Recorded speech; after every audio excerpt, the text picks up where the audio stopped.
Dad, how old were you when the war first started? I was 22. 22. How did you first hear about it? A friend of mine, Tinoy Gonzalez, woke me up. He brought the Manila Bulletin and woke me up and showed me the front page. He said, look, Pearl Harbor's bombed. Uh-huh.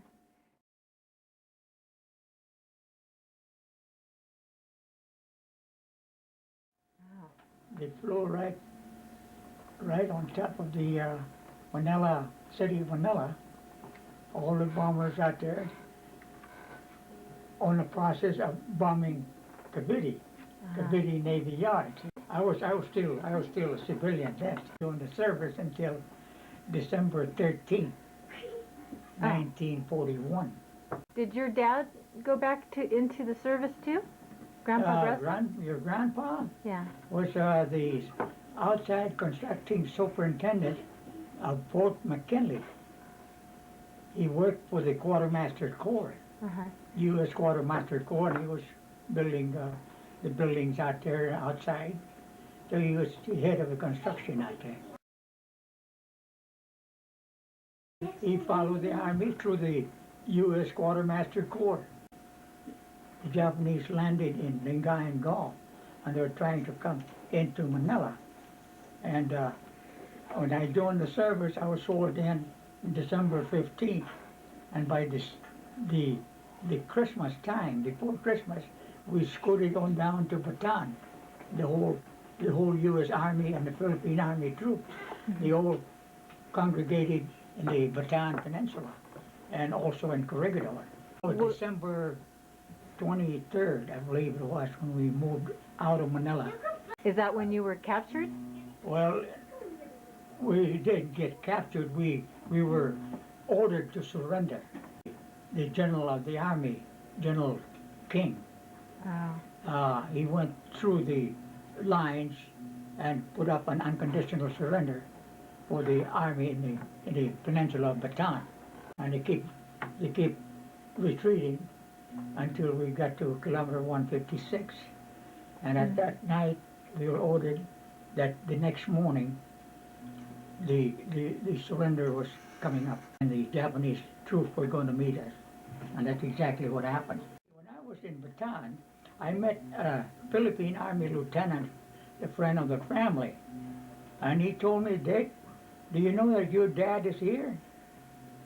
And I didn't know that Papa was in Bataan, and he says, well, he's out there at the Quartermaster Corps. So I went out there to take a check, and I saw Papa out there about 2 or 3 times.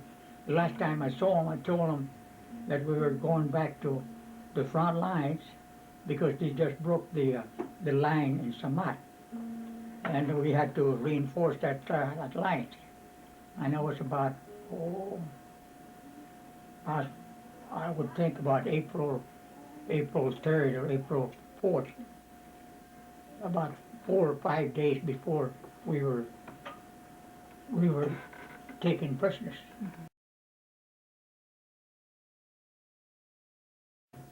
And then what happened? They marched you from Bataan to where they... Oh, that was the most miserable time that we went through.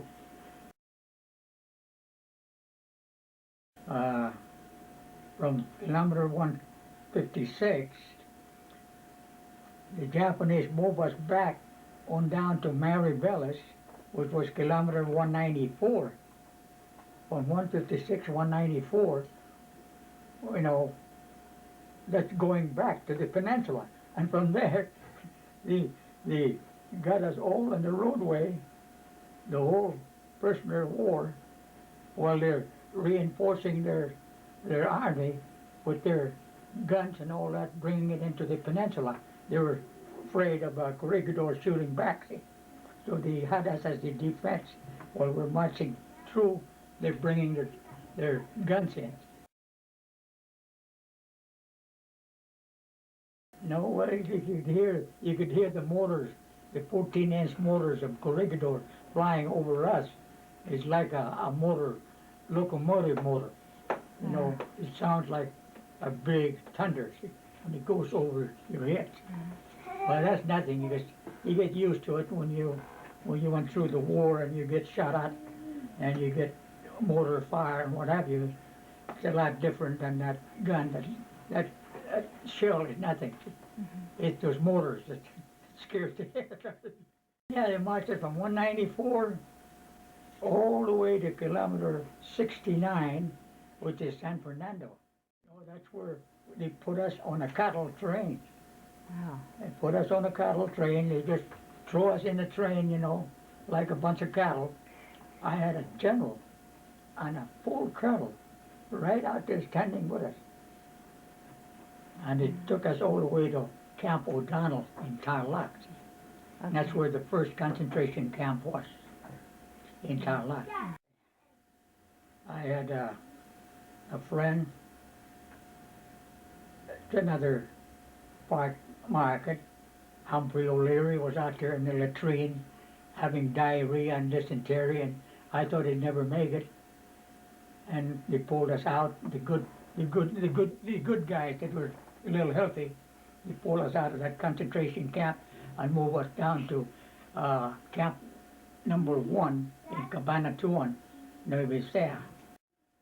They put us on assignment. And then they got me on assignment to leave Cabanatuan to go to Las Piñas, the new international airport, now in Manila.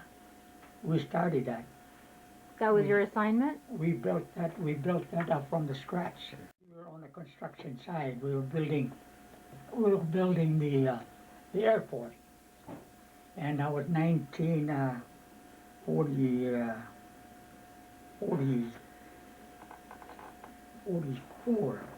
44. And in 1944, around September 1944, I was the dynamite man because I used to work in the mines.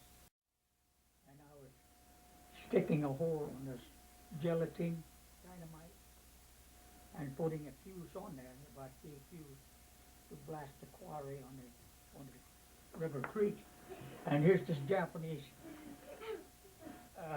standing beside me, talking to me, and, you know, sort of pig English and Japanese. And suddenly I saw a whole bunch of airplanes. That was September 1944, never forget that. I'm out there with the dynamite, and I told the Japanese, "Hey, ano ne? Sikogi taksane. There's a lot of airplanes. Oh yeah, hi, exhibition. This is exhibition. Here's a Japanese seaplane hitchhiking, going towards Kabiti, and I'm looking at them coming in. And there's a bomber, a 2-engine bomber that the Japanese had, and there's planes, black planes look like. They're coming in twos way up there, above the bomber. We're watching this airplane, and I heard this tut-tut-tut, tut-tut-tut, and the next thing I see is the bomber split in 3 pieces. The bomber split in 3 pieces. I said, "Shit, that's no exhibition." He got his bayonet, stuck it in it, and he started howling. You know, he wanted all the prisoners to go lined up. I said, that was no exhibition. And that was the true thing. And we were all out there lined up, and they wanted to put us in a mangrove grove. But before they hit the mangrove grove, part bomber and pursuit planes, I guess, they come down and they started scraping the airfield, and we all hit the ground. I could hear that cannon boom, boom, boom. I turned around, I wanted to take a look at that plane, and I hear this 50 caliber just pass by me, you know, and I look at that stars out there and say, now we know that you assholes are going to be paying for it, you know. And about 2 days later, they move us out of Manila. They put us on a freighter right on the harbor. Just put us on a coal bin, the coal hatches where they have coal, there's coal burning ships. The show's right out there, standing up like this. I was standing up 3 days. Oh my No gosh. sleep. I was standing up there because you couldn't move.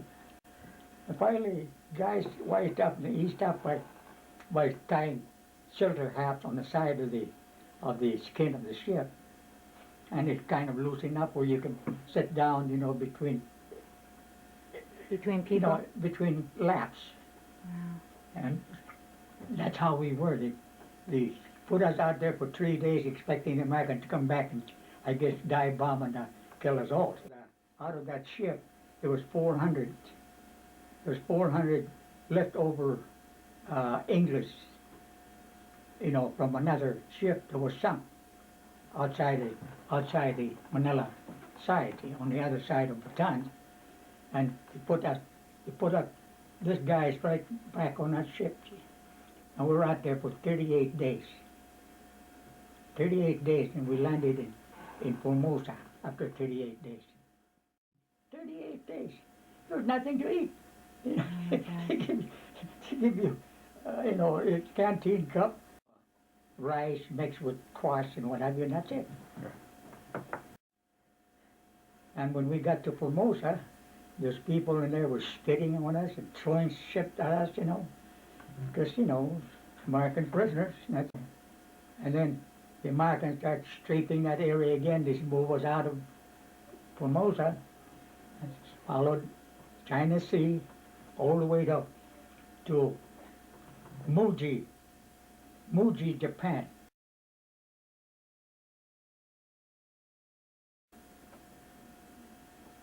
And from there they put us across, I think it was Monoseki, I think that's the name of that town, and they put us on a train and took us all the way to Tokyo. From Tokyo they give us this regular army shoes and our woolen, clothes to wear, and they took us all the way up north to Odate, Japan.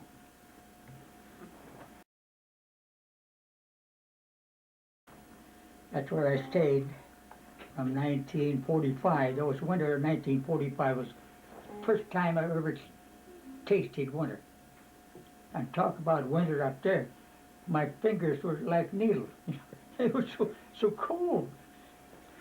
And the worst part of it, they took our shoes off and gave us straw shoes and put us on this open pit lead mine. And we couldn't hardly carry a piece of rock, It was so, you're so skinny. At the time, I only weighed maybe 87 pounds. Oh my God. And 87 pounds wasn't, big man, for at that time, or 5'9", see? So that's really skinny. Marines I used to be weighing about 200 plus, they weighed about 120, 110. See? So we were all weak and tired.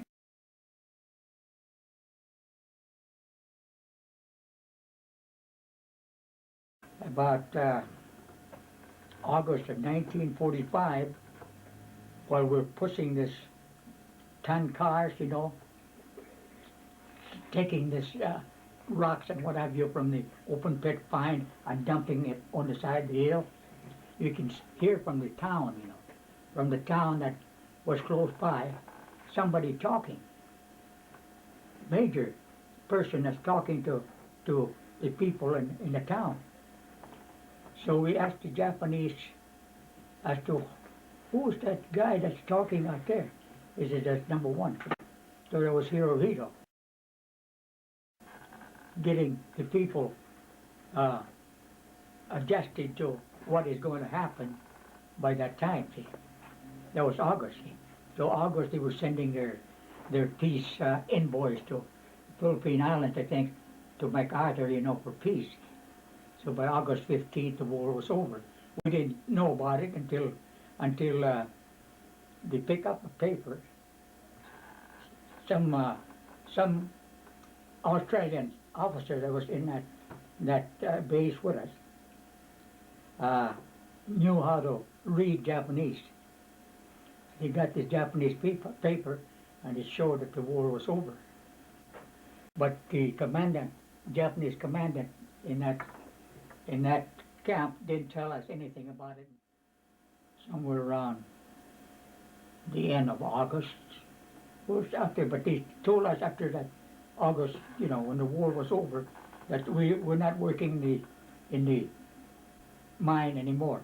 That we're just going to farm out. What a racket! Farm out. So I actually said there was something haywire because we didn't know what was going on until we got that newspaper, and the Australian officer says, "Don't say a word. Wait until the commandant says anything." He says, "But the war is over."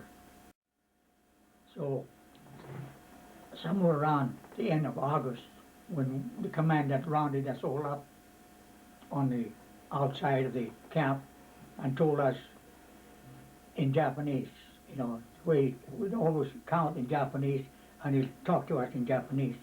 He says in Japanese, "Ima, shinso ware."